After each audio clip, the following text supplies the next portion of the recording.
So the fly I'm going to be tying for y'all today is Lance Egan's Rainbow Warrior. This is a little mayfly pattern that I fish all year round. I fish it in 16 a lot. I fish quite a few 18s as well. The color I fish the most is what we're going to be tying today, which is the original pearl tinsel. I also fish quite a few of them tied with the holographic purple tinsel, and I fish them occasionally in a holographic olive tinsel, which, funny enough, even though this is pearl over red thread, they kind of look similar. Like from a, not looking at them real close, but just sitting in your box, the olive and the pearl look pretty similar. So I'm going to start off with an Umpqua U202 scud hook. This is a hook I tie all kinds of stuff on. If you've seen me tie, more than one nymph before, you've probably seen me tie on this hook. And I'm using red UTC 70 denier thread. I'm going to tie all the way back. Oh, and I've got a Firehole 2.5 millimeter tungsten bead in the Almond Joy color. This is no real reason. It's just visually appealing to me in that color. I just think it looks good with this fly, so that's what I fish. I've tied a lot of them in black nickel beads too, and that's just fine. But for the tail, I'm going to take some of this. I've got a whiting Coq de Leon saddle, so it's very similar fibers to like a Coq de Leon tailing pack, but I've just got lots of really long feathers, and this is a really underrated product. This is a pretty sweet saddle.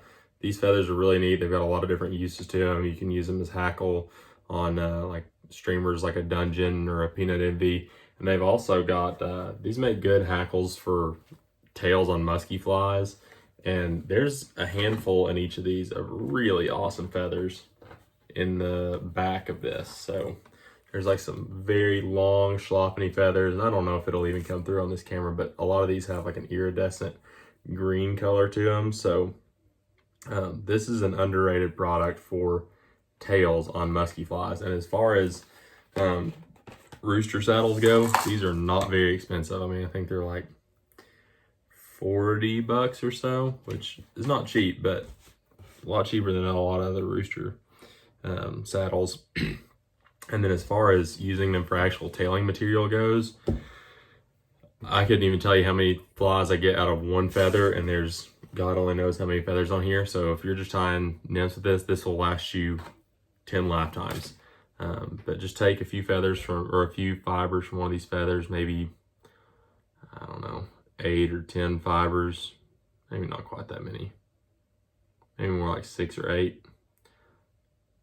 But it's they're pretty thin fibers, so you don't want to go light on them. It's not like using pheasant tail for the tail where you just want 3 or 4. They're very fine, so I tend to go kind of heavy on them. Pluck them all off with the tips even. I'm going to straighten these up in my hand and then capture them with a pinch wrap. And they don't always sit right on top, so I'm going to kind of roll them over onto the top of the shank with my thumbnail. Not that it actually matters, but it just makes me feel a little bit better. And then I'm going to pull them to the length I want them. Get a few more wraps on there. Cut that excess off and wrap back up at the front. Now you're going to take your pearl tinsel,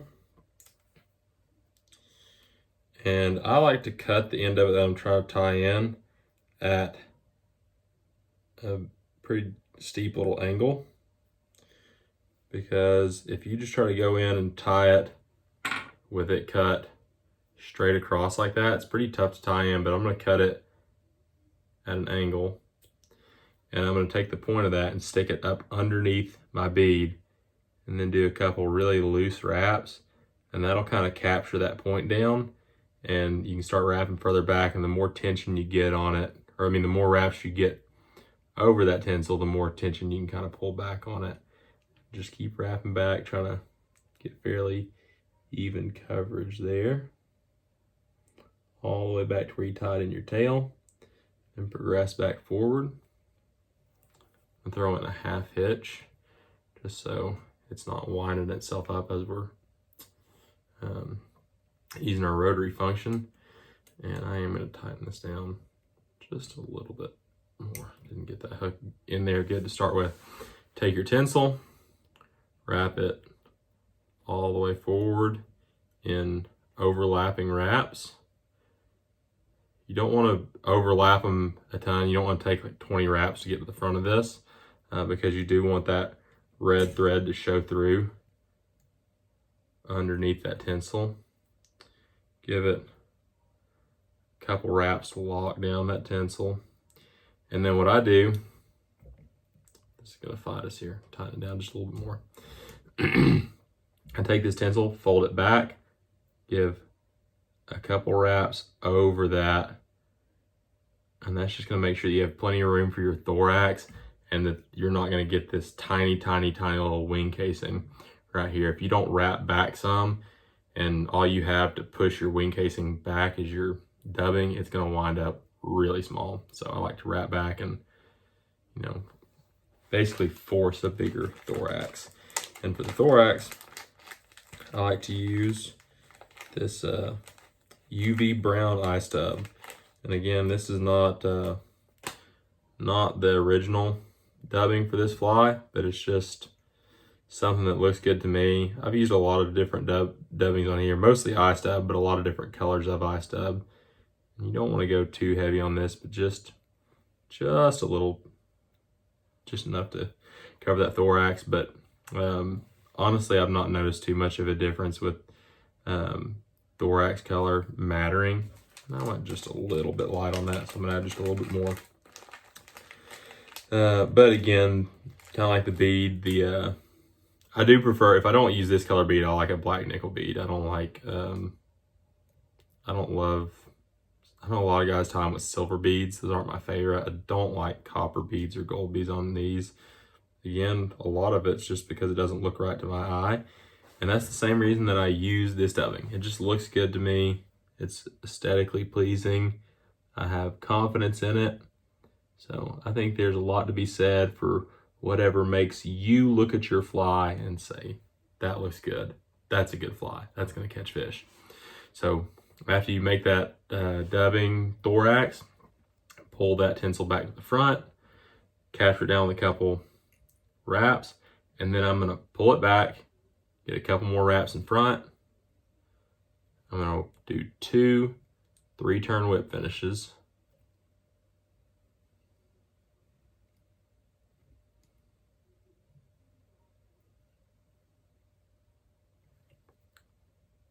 Cut your thread, cut off that tinsel as close as you can, and that is Lance Egan's Rainbow Warrior.